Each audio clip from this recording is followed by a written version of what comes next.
And welcome to tonight's Now Debate. I'm Jared Walters here from the lovely and not so stormy Welsh Valleys, here with my partner in crime from the land of the divine, Mr. Richard Oliver. How are you, my good and dear friend? I'll get my words out tonight. It's been one of those days.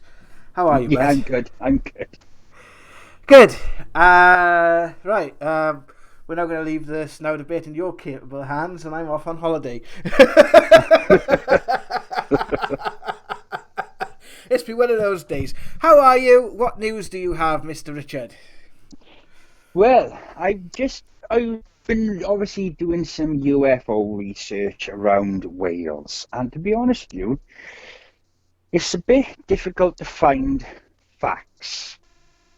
And there is a site called, let me just check it out, called the Black Vault, which there is hundreds and hundreds of UFO this paperwork in this MOD paperwork, this eyewitness reports. It covers everything. I think it's nearly every report that's ever been since 1997 on there, and it goes all the way back to 1952. So there is a lot of information. I've been looking for some UFO cases that are personal to me, that I have an actual personal claim to. So can't find anything. It's going to have to be proper library job to try and find some news articles. But yeah, I've been just looking at the ones that have sort of been in the mainstream, and there is quite a few, and they are bizarre, to say the least. So we're looking today, for those of you who don't know, and it is on screen, that today's show is entitled The Mystery of Wales's UFO Sightings. Personally, not something I'm up on. I'll be honest with you, it's my personal take on the UFO phenomena. Maybe it's probably due to the fact that I am registered blind, so seeing stuff in the sky, it could be a bit far away from me from time to time. Although I have had we have had strange encounters, and not Mm-hmm. so much with the UFO side of things. There is something that happened to me when I was younger, so I can explain about that. Um, Perhaps one way to start this show is, what if we talk about our personal experiences first, with regards to the actual UFO phenomena, not so much to do with the alien contact phenomena, and then sort of talk about some of the wider things that have happened. So, what about you? Have you had personal? Obviously, we know you have had personal experiences. We spoke about it on the channel within the last month or so. But other than that, what sort of other experiences have you had, Richard, regarding UFO sightings? Because you live in Wales, and yeah, I know you've had a few that have. And I'm a weirdo. That's what you're trying to say. I'm a weirdo. No I have more than weird I, my experiences. no more than I, my friend. No more than I. But Well, I'd like to talk about, for me, it stems back to my childhood. And it was stories like I can remember my father, he lived in Loughborough. He grew up yes, near London. And he saw the very famous one. It was back in the 19, I think, um, middle 1960s, and it was the cigar-shaped UFO that was over London. And he saw it for like, it lasted 25 minutes. It wasn't like a quick sort of glance.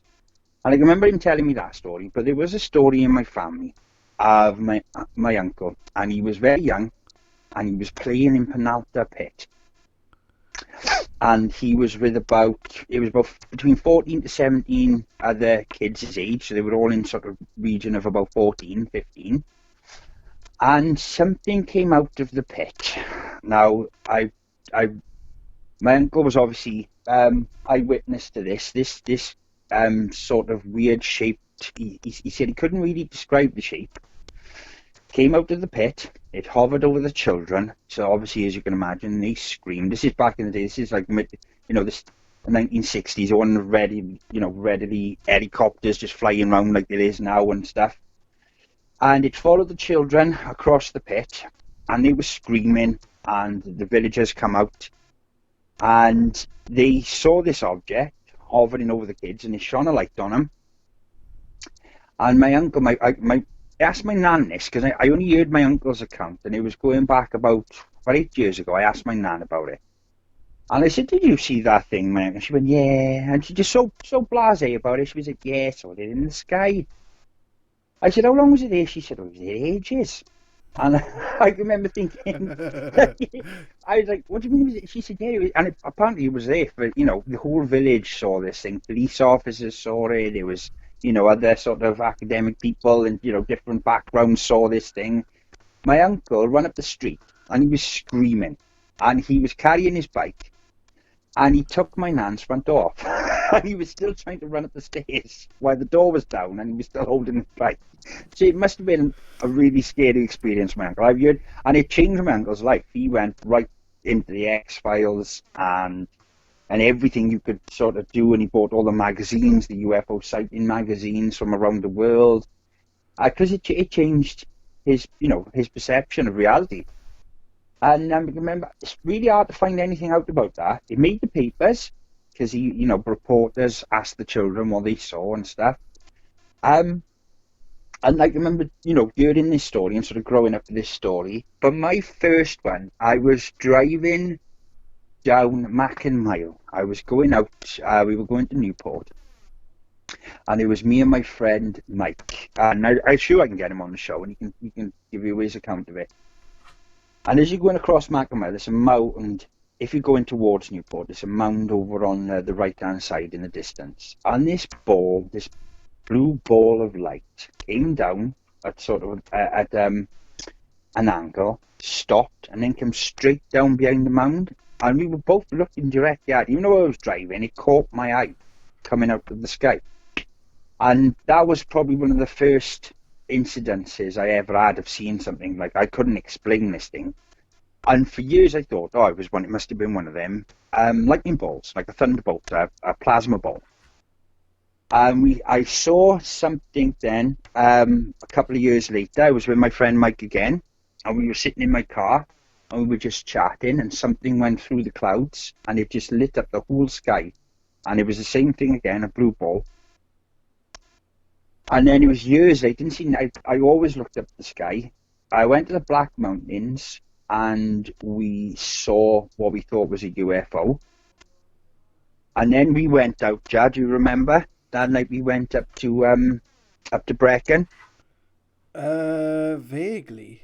And I took my son wanted to go. And we went up, we trundled up the mountain. We went like literally rock climbing up quarries and God knows what to get to the top of the mountain to get. We saw some weird stuff that night.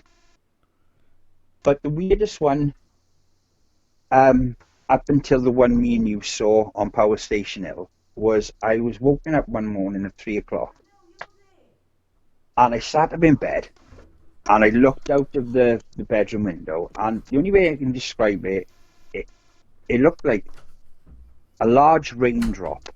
Yeah, carry on. And there was colours and sort of like wisps of light coming off it. And that's what I genuinely thought it was. I thought it was a big sort of blob of water on the window. So I was like looking at it. I thought, what's this? So I opened the window, and it was still there. And I stared at this thing, I think, for about 10 minutes, I think. And it just sort of glowed, and it like hummed, and there was like fluorescent lights coming off it. And it just moved away down the valley towards sort of Nelson area, and it just sort of moved away and disappeared. And I just went back to bed, and I was thinking, Christ, that was weird. And the other one was me and Chris were working in Merthyr doing security. We were up in the Gurnos, and being security, the proper security guards we used to take it in turns to have a little kip, right, because we were a team. So one would do the watch out, and one would have a little 5 minutes, like, because we used to do like 18-hour shifts. They were long shifts. And I said, I fancy it must have been about 4 o'clock in the morning. I said, I fancy a cigarette. Let's go out on our little, we had a little balcony. And me and Chris had come out, and there was 6 circles in the sky. And it was, and this is not an exaggeration, it was the size of Merthyr. It was as far as you could see in any direction. These ginormous circles of light, and there were 6 of them, and they were just in the sky, just sort of in the cloud cover, so you could just see the lights coming through the clouds. And I remember saying to Chris, "Look at that. That's pretty crazy." And Chris was like, "Yeah." And we sort of looked up at it. I finished my fag. We went back in the cabin. Well, I fell asleep sitting at the desk, and Chris had fell asleep in his chair. And we both, well, this is the weird thing, is we never did this ever. Right, one of us would always be awake. That's the rule, just in case, because it was a pretty rough sight we were looking after. And I can remember Chris jumping up and shouting at the top of his voice at me. And he went, "Rich, Rich!" And I was like, I woke up. I was like, "Whoa, what's going on? What's going on?" He said, What was that like? What was them lights?" Like, it was really bizarre from the moment I finished my cigarette to that moment. I don't have any recollection of it, and Chris felt the same. So yeah, that's quite a weird one, that is. I had a very strange one when I was a kid. First of all, before I say that, I want to say hi to Suzanne, hi to Amanda, hi to Dale, hi to Christy, hi to Chris.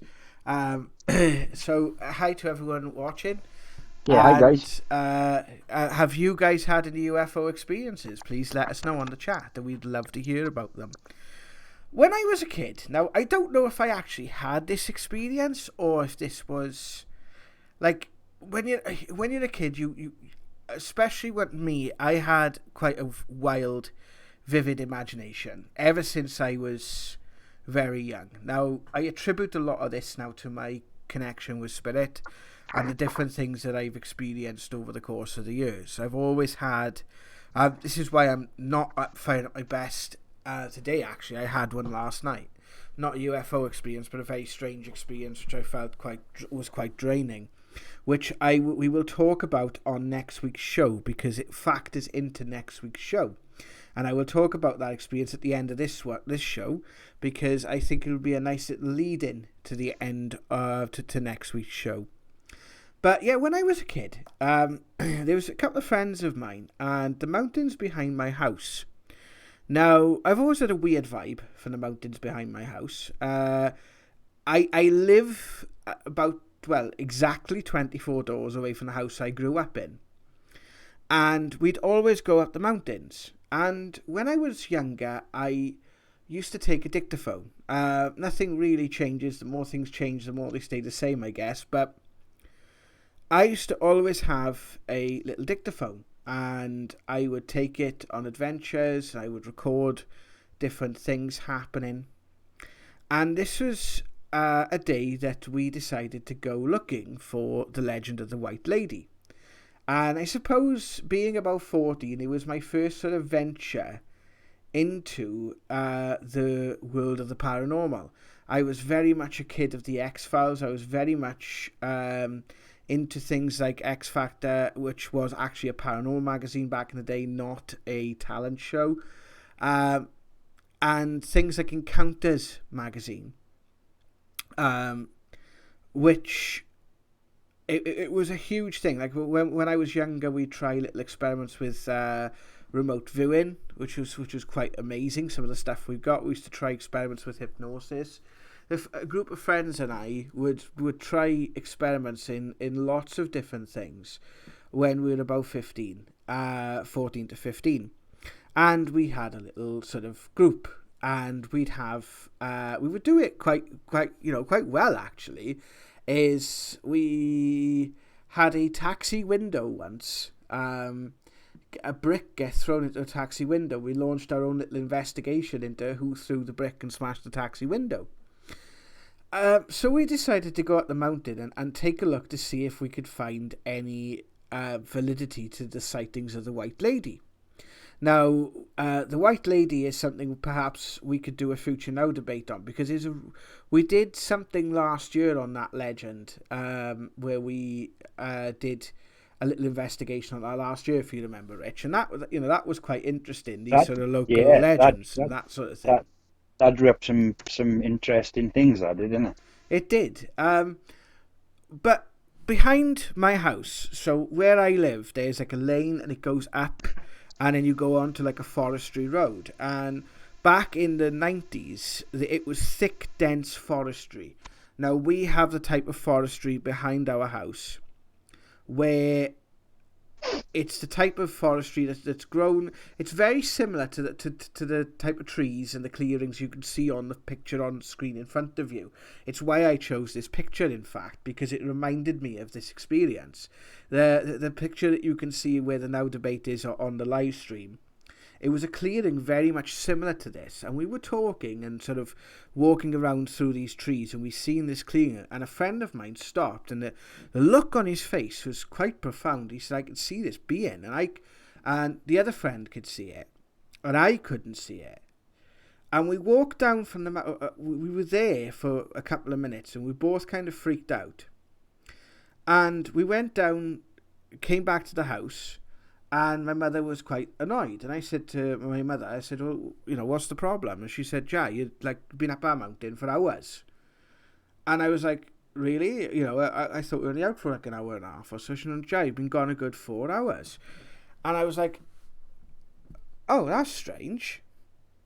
And I don't remember how we got from that clearing to the road. I just remember being in the clearing and then being on the road. But I remember having like a flash, and this freaked me out because I actually saw the person about a week later. I remember actually sort of lying on this table and seeing this person like lying next to me. It looked like he was in a hospital or some shit. And it's the first time I've recounted this experience for quite some time, to be honest. And it was like, the reason I saw this person is she was someone who lived on the same street as me. And I was basically in Air Cadets at that time, and they were doing the Christmas raffle, which was about 4 months after I had this experience of seeing this being in the clearing of this woods. And I saw the right. I will try and explain this because I kind of got a bit ahead of myself. After I came down and my mother had given me the telling off, I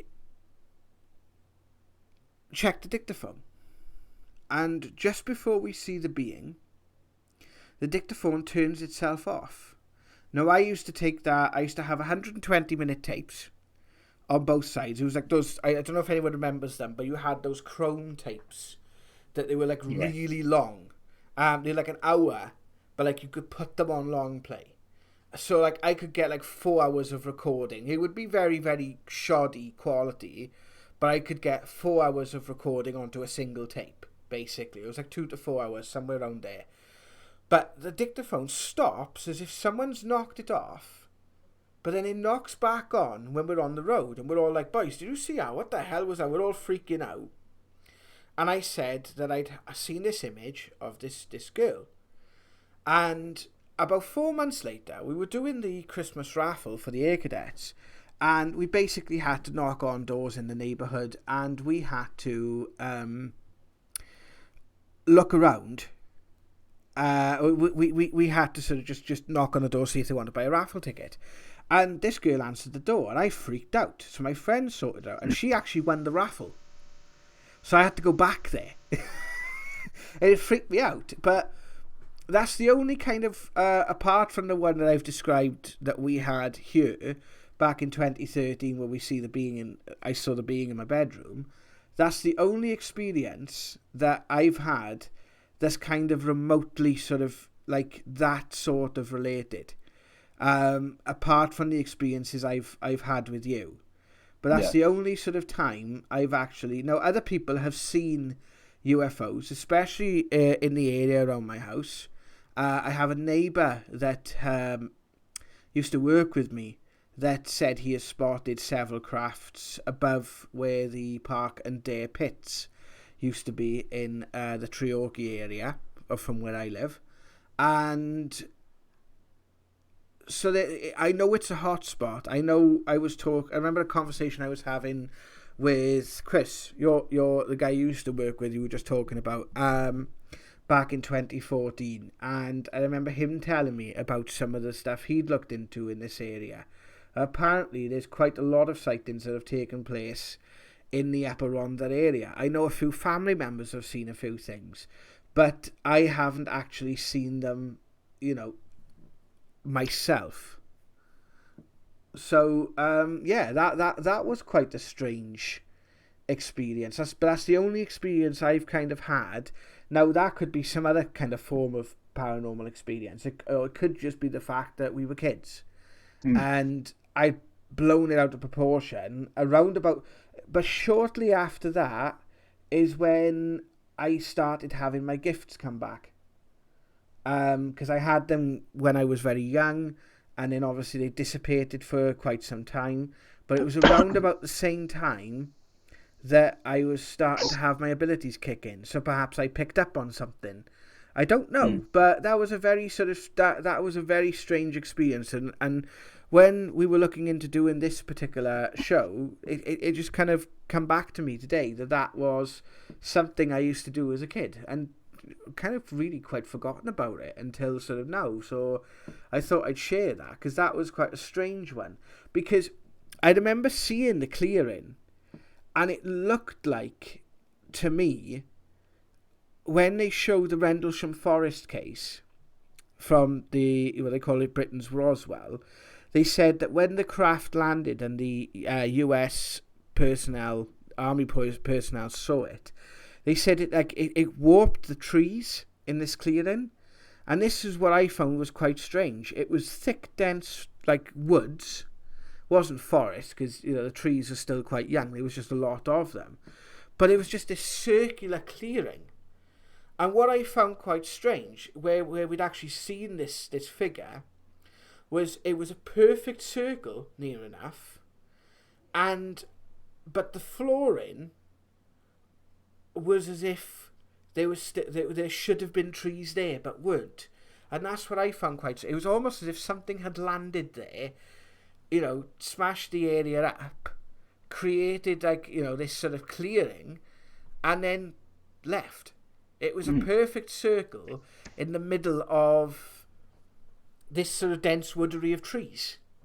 And I've never been able to find it again. We've tried several times to find this area again, and I've never ever been able to find it again, where we ended up. Well, talking, as you referred to it then, the Rendlesham, I have one by a Wales one, right? It's in Berwyn Mountains, Landrillo.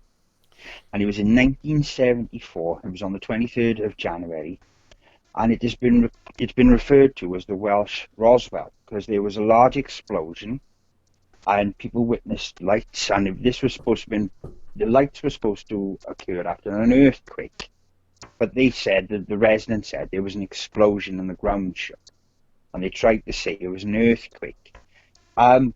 This one was quite documented. And there's been quite a few different investigators that have gone to look at this. There is a book where this case is in. It's called UFO Wales. It's by David L. Richards, and it was published on the 2013, the 15th of September. There's hundreds of UFO cases in there, if anybody's interested. But that one, that was called the actual Welsh Roswell, because they're saying that there was one I was trying to find out about. I don't know if anybody remembers the story. I believe it was about 2009, 2010, where one of the windmills we have going around everywhere. Yeah. Where they're like in the valleys now. They just they popped up like daisies, haven't they? There was one of them, and the residents of this village, I've been trying to find it. It was really hard. There's a couple I couldn't find. There's another Welsh one with UFO lands by a bridge. Couldn't find it. Couldn't even find a reference to it.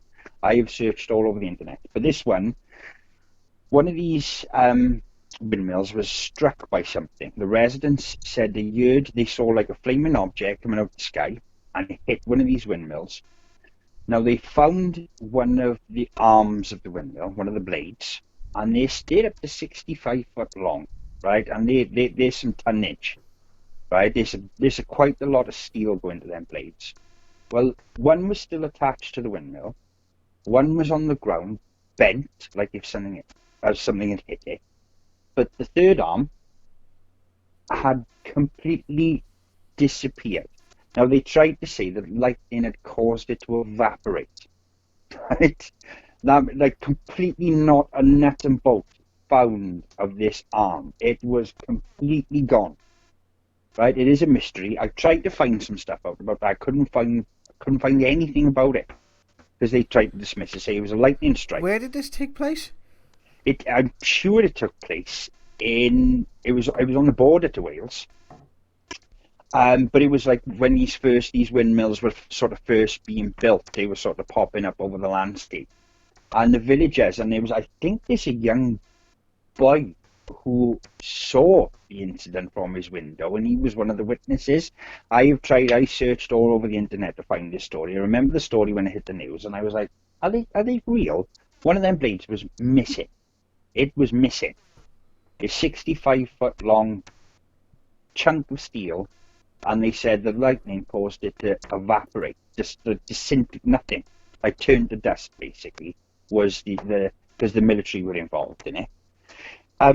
This Welsh Roswell one, there's an interesting thing I wanted to talk about. In 1958, Gavin Gibson wrote a book called By Spaceship to the Moon. And in this book, he said that in Berwyn Mountains, in Lanzarote, a UFO crashed in this book. And 16 years later, it actually did, which I find really bizarre when I was researching this information. He actually wrote it in a book in 1958, and in 1974, it actually happened. In exactly the place he said, in the way he described, which I find kind of bizarre. But we've talked about the Pentyrch incident, right? We talked about this a couple of debates ago, didn't we? Mm-hmm. So I've been doing some research on that, and one of the things I didn't know about until I sort of delved into it was for 2 days before the incident, there was a spotter plane, and it circled the area of Pentyrch and Llantrisant for 2 days before this incident. It was a military plane, and it just was kept circling and circling and circling the Pentyrch and Llantrisant area. Do you want to refresh people's memories on the Pentyrch incident, what it is? Right, well, the Pentyrch incident was February the 26th, 2016. There was an incident in Pentyrch where the military had fired, apparently. I mean, this is some of the stuff that happened, right?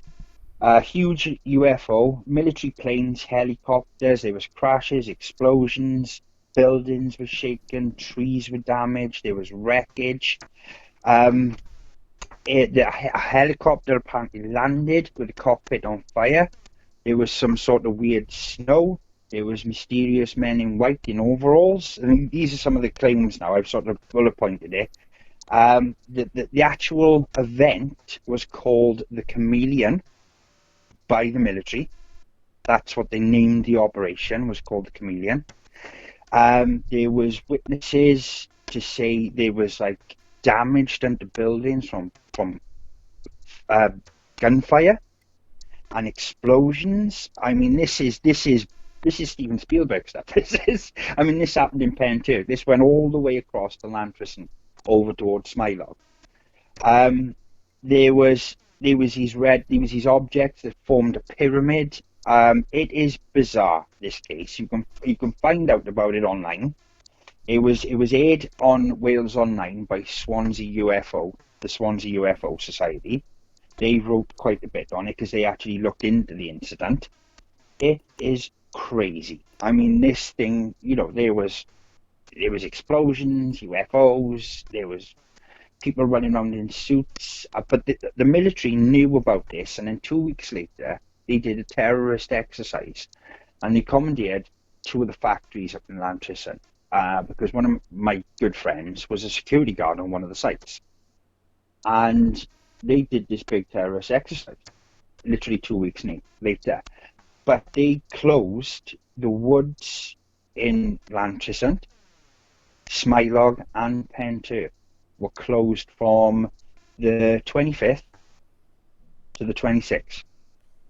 So the day before the incident, all these areas were closed off to the public, which, and the MOD have tried to say it was a military training exercise. That's the best information we can get from anywhere. Even though they didn't warn the public, the event they did 2 weeks later, they had the fire brigade, the police, ambulance, Lancaster Hospital. They had to warn the residents, they had to put things in place. But for this event that happened on the 25th and the 26th, nothing. It just happened. Out of the blue. I just want to recall, there's a couple of bullet points here from a Wales Online article. I'm just going to read the opening part of the article, okay? I thought I would bullet point it, but I think it's better if I just quickly summarise or read this article. A cold winter's night in South Wales back in February 26 of 2016 was anything but ordinary in one Welsh town, some say. In a scene worthy of an episode of The X-Files, multiple witnesses reported seeing a huge UFO and other lights along with military planes, helicopters, a chase, explosions, shaking buildings, damaged trees and wreckage in Pentyrch. An Apache helicopter landing with its cockpit on fire, weird snow and mystery men in white. The activity was explained by the authorities as an armed forces exercise known as Chameleon, as we reported at the time, which brings back to the original, that links back to the original Wales Online article. But many still believe it was something out of this world, claiming to have spotted unidentified lights which did not conform to the normal idea of a military aircraft. It echoes one of the most famous alleged UFOs incidents of all time in the ranch in Roswell, New Mexico, when the US military is claimed to have captured a crashed flying saucer. The military has always said it was simply a unconventional weather balloon. Recalling the events of the day, more than 2 years ago, one witness, Kaz Clark, said she could categorically state it was no exercise. I will take a lie detector anywhere for anyone, but what I witnessed will stay with me for the rest of my life, she said. What is more, the military knew they were coming and had a spotter plane in the air for 2 days waiting for this event.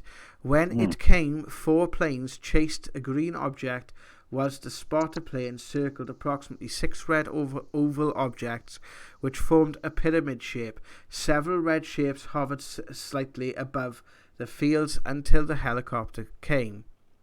Another witness, Mike Henbury, claims to have seen a red pulsing light followed by two more to form a triangle descending from the clouds. Mr. Henry said, "It looked very, very large indeed.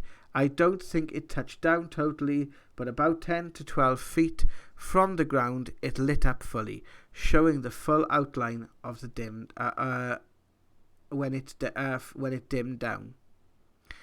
I will not go into that more, but I will link in the description when this goes into a YouTube video later. I will link this article for you guys to read. It's a very interesting article. I know that Linda Milton Howe has done some interesting things on the on regards to the Pentyrch incident, but this may not be the only incident where UFOs have landed or interacted with people in Wales. As an article you have sent me, now they are basically saying that the MOD UFO files you were talking about are basically available via the National Archives, and you do have to pay for them. You can get them by semi-legal means, but I would recommend that you probably pay for them if you want to get the full, and you know you're getting the full archive. But they are actually going to release it for free, apparently, sometime this year. I think the UK government has said that they're going to release these documents rather than sort of responding to freedom of information requests. Well, I think that's what the Black Vault is, Jack. Yeah, that's what I'm saying. They called it the Black Vault, but it's basically the MOD's X-Files. Yeah. And I think Nick Pope was involved in a lot of that back in the 90s, if I remember correctly, but don't quote me. This article is from the South Wales Argus. It says, newly released records show that there have been dozens of reported sightings of UFOs in Gwent.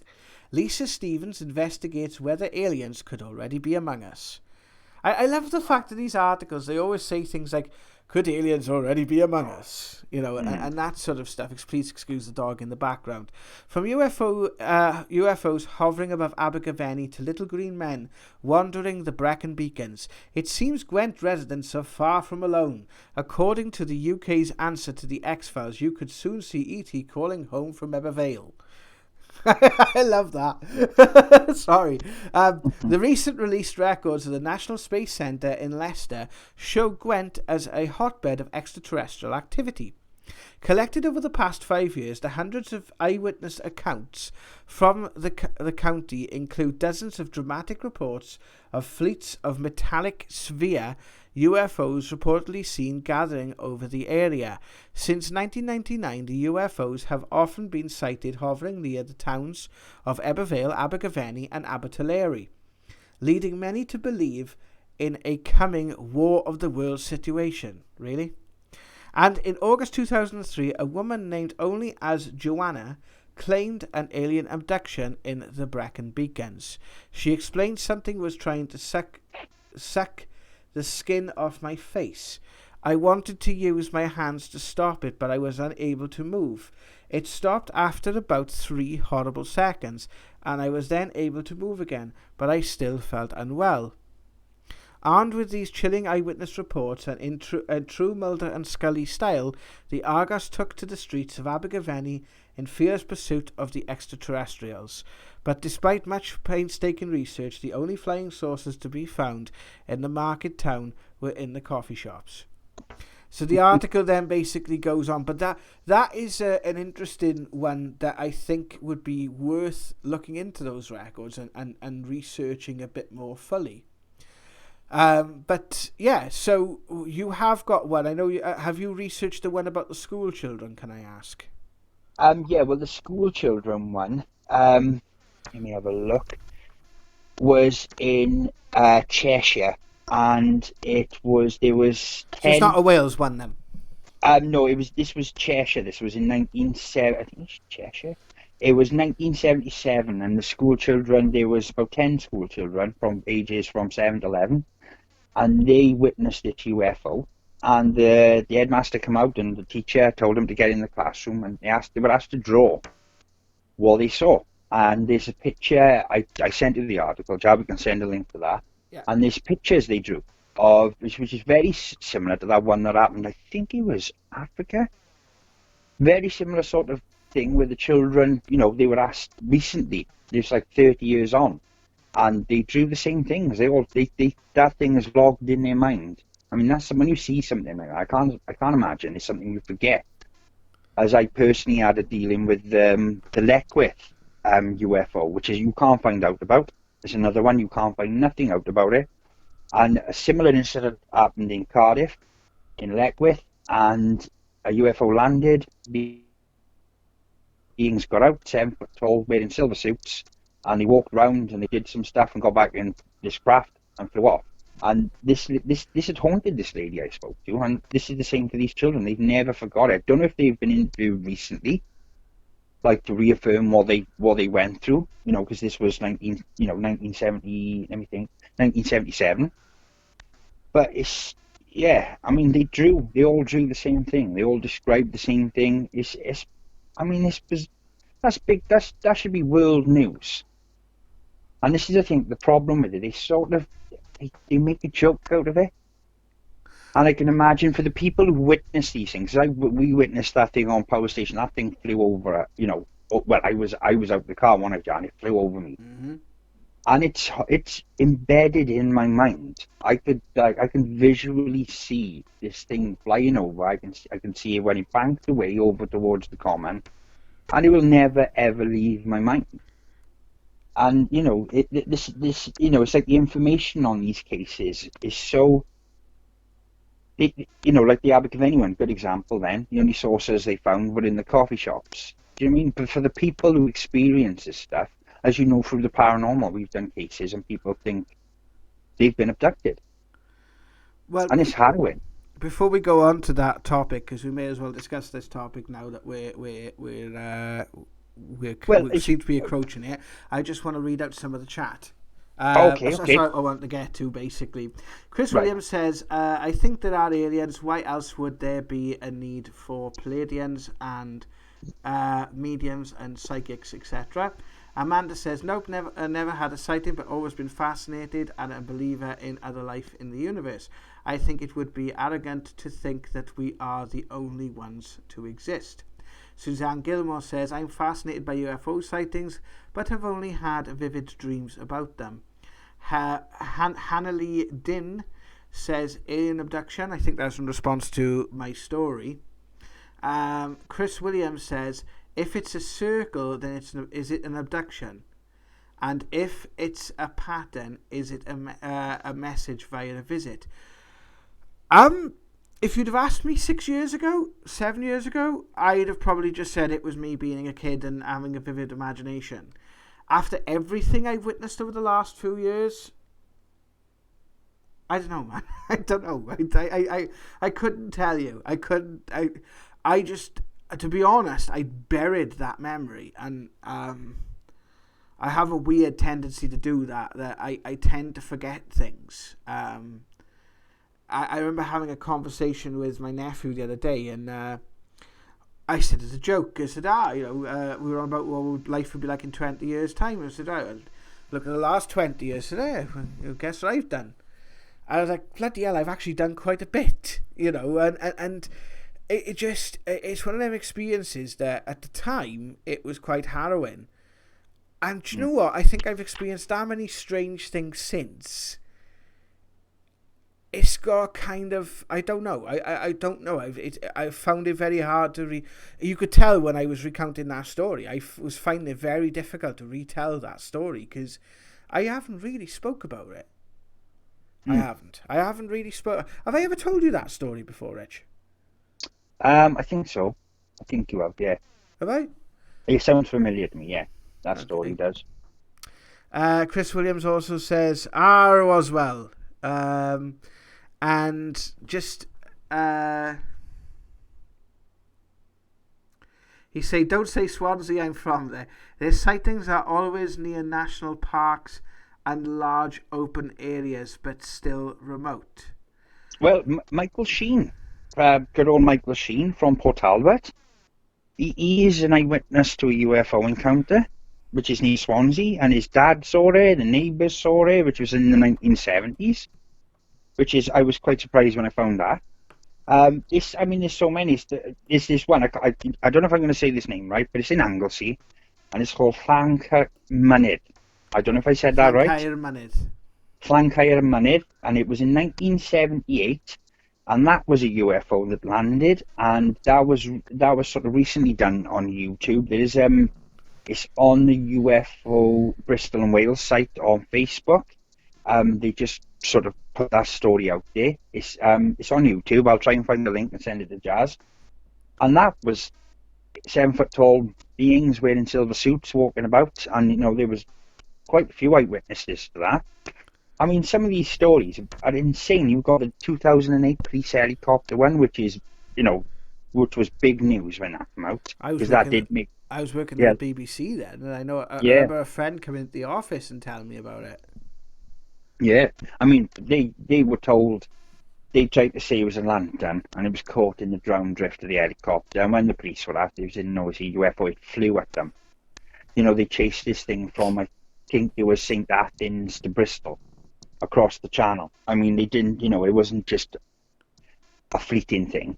And just after that, which I couldn't find, was the UFO incident of 2008, which I witnessed, and the UFO Society of America came over to talk about the helicopter one, the police, and they interviewed me because I put it up on Paranormal Wales that I'd seen this triangle object, and it went all the way from here to Cheshire, and it flew across the country, and it was humongous. It was just, I thought it was 3 lanterns with like planks between it. That's what I thought it was originally. I was the first night I ever went out with the church lot when I was in the church learning about my abilities. And the taxi driver got out and he went, "What is it?" And I said, "I don't know." And it stopped in the sky. It turned completely on its axis and then just carried on traveling across the sky. When they asked me, I said, if it was the distance I think it was, which obviously it was because it was on like it would have been on the back end of Aberdeen, Mountain Ash. So it was quite a distance away.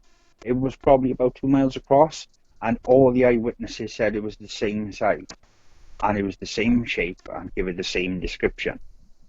So I mean, if you put it, what I've learned about the UFO culture and ETs and extraterrestrials and aliens or whatever you want to call them, if you took it to a court of law, you wouldn't even need a solicitor because the evidence for is so overwhelming that you just couldn't deny it. It's so many sightings and reports and everything, and I mean, just from if you go on this Black Vault and just have a look at all the witness reports, I mean, it's like Brecon Beacon, you've got Senny Bridge, hundreds of reports. I've got friends who've got farms in Brecon, and from kids growing up in the Brecon Beacons, they've got fantastic UFO stories. And it's not just a one-off thing. I mean, these things are happening regularly. So, I don't know, it's like the Pentyrch incident. How can you deny that? They give it a name. Do you know what I mean? So they had a code name for it. Is it aliens, or is it something else? I personally, and I stake my reputation on it, it is. I would say it is. I've seen things that thing that flew over us, Jam Power Station. I have never seen a plane or any flying vehicle that is created, even in like the future ones you can see. But any sort of skeptical person now, right, who doesn't really believe in this phenomenon, is going to say to you, right, Richard, if you believe it's aliens, I'm being devil's advocate here. You know how I feel. You guys listening know how I feel about, I believe that it is. I believe some of it is. I think some of it's created by the earth. I think some of it's spiritual. I do believe some of it's extraterrestrial in origin. I believe a lot of it is misidentification as well. But it's like the one you said about in the mountains, the one in 1974. The fact it's an earthquake and we know that like there are plasma balls and things released via earthquakes, and the prevailing explanation of that, it was an earthquake and a freak meteor shower that happened at the same time. That's the prevailing explanation for that, which is fine, right? I can accept that is a possibility because I can't really say, oh no, it's aliens, right? I can accept that as a possibility because literally I don't know any better, and without having spoken directly to those eyewitnesses. Now, you've researched this phenomenon more than I have, right? So I'm taking this stance on behalf of maybe people who are tuning in that maybe have this sort of stance. I can accept that as a plausible explanation of just a freak thing that happened, right? Because that's the problem. Yeah, I couldn't. Right, okay. That's fine, right? Because at the end of the day, I knew you would take that stance anyway, right? So first thing, right, so there's two questions. A, why couldn't you accept that stance, that it's a freak incident, right? That particular sighting, not marrying it up with the other sightings, or by marrying it up. Maybe it's because of the. You can give your explanation to that as as we move forward. But the second question: why the hell would aliens want to go and walk around Leckworth or Abergavenny or the Rhondda, or like, why would they land their spaceships in Wales and get up and have a walk around? Just what possible motivation would they? Now, I'm being devil's advocate when I'm asking that. I can quite conceivably come up with why they could possibly do it. I'm interested in your opinion on it because you've looked into it more than I have. Well, the chances of a small area on planet Earth having an earthquake and a freak meteor shower, the odds are astronomical. I mean, like ridiculous now. This is like being hit by a plane whilst having a McDonald's and having a winning lottery ticket in your hand. You know, that's the kind of odds we are talking. Right? Right?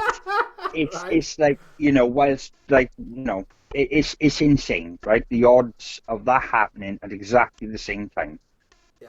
You know, just the meteor shower happening in that region alone, whilst this earthquake happening and this other phenomena going on, is just, for an explanation, is beyond me.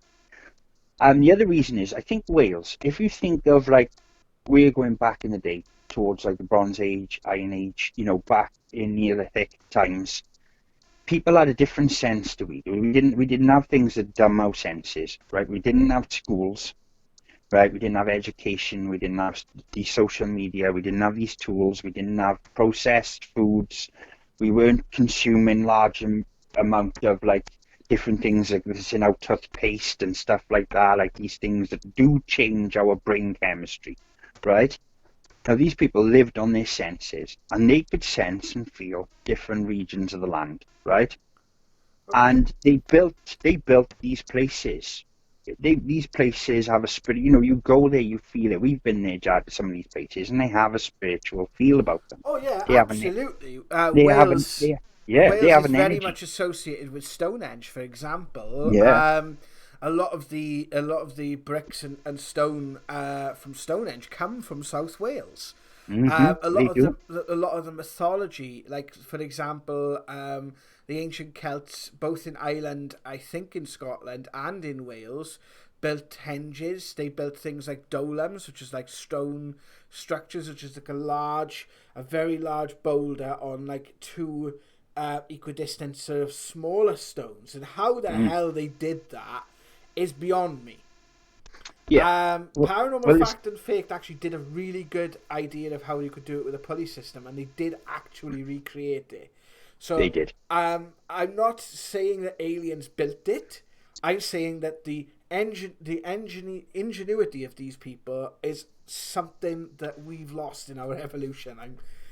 Because seriously, Yeah.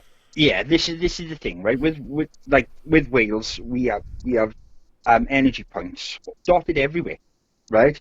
We have ley lines and energy points, and these people had understood this back in the day because that's all they had. They used their senses way differently to we do, right? And they felt these areas and they built monuments for them. And they sort of like, they were deified and they worshipped them. And I think that's the same thing with these beings. I think they feel these energy points. And in you go if you go up like, what was the name of that place? If you go up Berwyn Mountains in Landrillo, you've got like this gold belts through Wales, right? And this different minerals, different elements. I did something with my mate Chris. He wanted me to channel these beings, right? He asked me to go into this deep meditation and channel.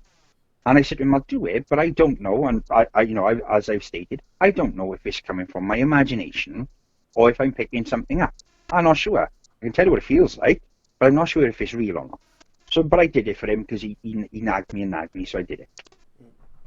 And this is what I was picked up. Apparently, Chris was recording. I don't remember saying anything I said.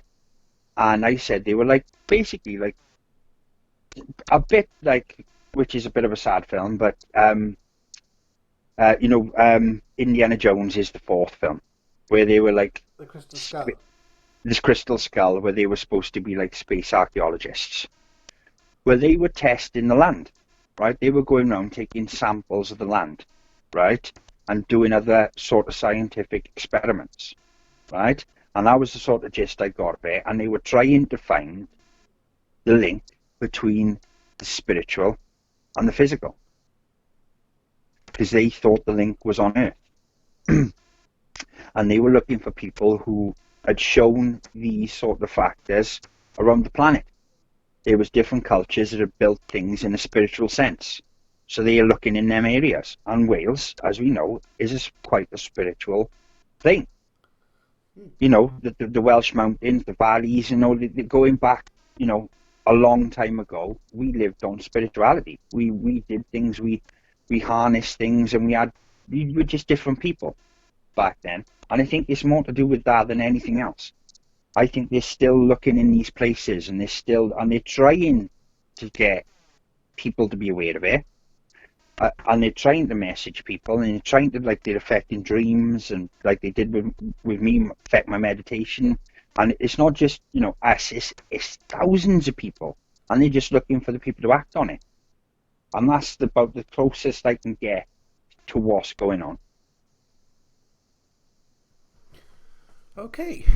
Amanda says, why do you go to Mars? I think they're just exploring. Chris says, I think cause it's a peaceful area. Again, it's a wide open area, full of nature. Maybe they are observing our nature. Mm-hmm. Yeah, definitely, and I think that is quite an interesting. I think they have affiliation with our souls. People believe that they reincarnate from other planets and other places. If you look into the works of people like Dolores Cannon, and there's quite a lot coming out of that sort of alien abduction sort of phenomenon now, where people do actually believe that they are affiliated with these beings on a soul level. I don't know is the answer for me. I am not entirely sure. When we were going through the now investigations and getting the stuff from the Council of 12, I will admit that I did find it quite strange. That was like the second time I had a visitation, and what really got me about that is I've gone through a particular session that we did, and I never forget asking, were you in my house last week? And he said, yes, the dog with no teeth walked in. He was crying. And I remember translating that and keeping it on a saved file to show you. And I know exactly where it is. I know exactly what session I asked it in. And the weird thing is now, I've looked back over that session since, and I cannot find that original save file. I've got me asking that question, but the answer that's given is completely different, and that is quite strange. That I found really weird, because it was a very, very clear response. I'm not sure if I showed you that response. It was back in 2017. Yeah, but I do remember. I cannot find that anymore. It's gone. That response has literally gone. Because it did happen. I was stood here and I became aware of this being in the room that we did the now investigations in, which is the room I'm sat in now. And at the time when I heard it, my dog Dave, came in, and he was crying because it was around the sort of bonfire season, and someone had set a few sort of no, it wasn't bonfire. It was a thunderstorm, sorry, because it was the middle of summer. It was like a thunderstorm. And he came in, he was crying because he was afraid of the thunder. So I found that was really weird. That piece has gone. It's talking about something completely mundane now. It's not saying much of anything. It's talking about something really mundane. It is to do with paranormal now, but it's a mundane sort of. They talked about something to do with the website or something like that. Speaking of which, guys, the website is now live and it works and it's all good. It's paranormalnowinvestigations.com. Please do go and check it out. It will have more blogs updated on it, but you can see all our videos on there. There's a picture gallery on there. We have a press page where we have all the different shows, films, and shorts and newspaper articles that we've been a part of. There's still a few more to be added. I have found the interview with the Ghost Hunter documentary that you've been talking about for the last couple of weeks. I have found the full documentary on YouTube. Cool. And I will put that on our press page I will embed that on our press page in our website. But that documentary that you did, the interview with the Ghost Hunter, remember you were talking about that a couple of weeks ago? Mm-hmm. I have found it. Cool. So you guys can watch that. It's the first. It is a really good documentary. I remember absolutely loving it when I first saw it. So the website is up and running now, guys. We do offer different things from it that you might wish to check out. So please give us a little look and have a look around the vlogs, the articles, the videos, and everything else that's on there. And we will be updating that regularly when we release new videos and new content. Awesome. It does. I gotta be honest, it looks amazing, Jay. You've done a cracking job on that website, bud. It's one of the best websites I've ever done, but to be honest, I'm quite chuffed with it. I'm quite chuffed with it. It looks amazing. It does. It looks amazing. It is. We've done a lot, and it is a secure website as well. We have employed SSL, which that's one of my greatest achievements this week. 'Cause I didn't have a clue about SSL when this week started, so I'm quite chuffed about that. It is. Google will no longer tell you you're visiting an unsecure website, and that we might try to rob your credit card details or something. Yeah. So we have got the security measures in there as well. So you can be safe in the knowledge that your data is protected when you're browsing Paranormal now. Suzanne says, loved this show, guys. Awesome, thank you. And Chris says, loves Dolores Cannon's talks. Amazing woman. Yeah, Dolores Cannon, it's like listening to your grandmother talk about the war. I loved listening to some of Dolores Cannon's talks. Obviously, she passed away, I think 2014 she passed away. But yeah, her talks were quite interesting. Whether I believe everything she says or not, I don't know. But it was like listening to your nan. It was. Yeah, I mean it's an amazing. I mean it's quite a bizarre, and amazing story. Dolores Cannon story. Yeah, absolutely. It is worth some research. It's like there is some. If you are interested in sort of like, there's some weird stories out there. You can find some interesting facts on. I mean, another one is the Stranger at the Pentagon. There's some really bizarre mysteries out there, and why they aren't bigger news than they are is beyond me. Obviously, this information, as they still feel, is damaging for some reason, and they will not put it out there. It's down to the likes of us. Well, thank you everyone for joining us this evening. Richard, do you have any final words, my friends? Yeah, I just want to put something up there because I shared it on Facebook earlier. A lady, she's a BBC reporter, called Liz McKean, and she has been found dead, and she was the lead investigator into Jimmy Savile and this paedophile ring, and she has just turned up dead. And if we as people don't start taking note of this stuff and passing this information on to others and making people aware of it, these people are just going to continue to win.